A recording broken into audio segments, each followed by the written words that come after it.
Good communication is the key to success in life. Whether it is about your business, personal relationships, or even online communication, your communication skills will help you big time. Communication as a term comes from Latin word comunicare, which is defined as an act of sharing information. But honestly, the word communication means much more than that.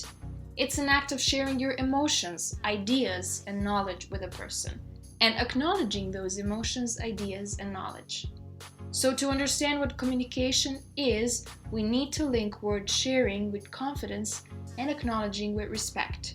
When thinking of sharing, do it with confidence and only if you can be confident about it, but also respect whatever your partner shares as well.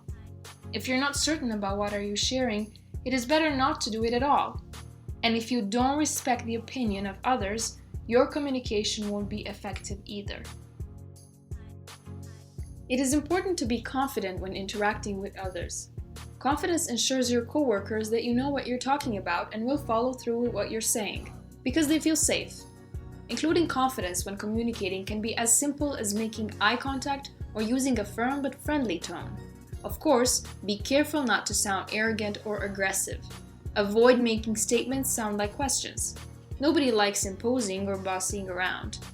People will be more open to communicate with you if you convey respect for them and their ideas. Simple actions like using a person's name and actively listening when they speak will make the person feel appreciated. When talking on the phone, avoid distractions and stay focused on the conversation. Convey respect through email by taking the time to edit your message. If you can send a sloppily written, confusing email, the recipient will think you don't respect them enough to think through your communication with them. It would also make you seem careless, irresponsible, and unreliable. We often think that nonverbal communication isn't as important as verbal. However, it sometimes tells us more than verbal. It's all about your facial expression, your tone, gestures, physical distance, and eye contact. Always support your words with adequate nonverbal communication because it affects on how your message will finally be received. However, the core of communication is listening. Being a good listener is one of the best ways to be a good communicator. Take the time to practice active listening. Active listening is paying close attention to what the other person is saying. By asking clear questions and rephrasing what the person says, you can better understand what the other person is trying to say and can respond appropriately.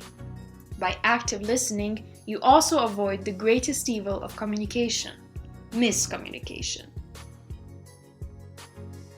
When I first came to Switzerland, I was overwhelmed with varieties and differences and quickly realized the importance of cultural sensitivity for effective communication. Even though I didn't speak any other language besides English, I did my best to adjust to people by learning and speaking in their native language. So when buying something, I'd usually say it in English, but in the end, I would say merci, danke, grazie, depending on the region, and would immediately feel respected, where my communication is acknowledged and appreciated. That's how I started learning the basics of the 3 languages, so my experience in Switzerland can be a positive one. Whenever we're trying to learn something, it's useful if we can make it catchy, so it's not only easy to remember anytime, but useful on the spot. To sum up what we learned, we can remember it through a simple formula.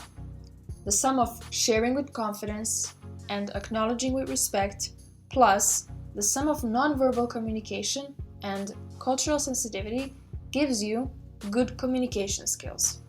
Watch it, and the most important is not to be arrogant, manipulative, and dishonest. Otherwise, you will become someone with whom nobody wants to communicate. Let's take for example Dr. House. We can agree that he has amazing communication skills, and we all enjoy his monologues. But did you ever ask yourself, how would you feel if you were in the place of his communication peer? Always remember, intention is as important as your communication technique.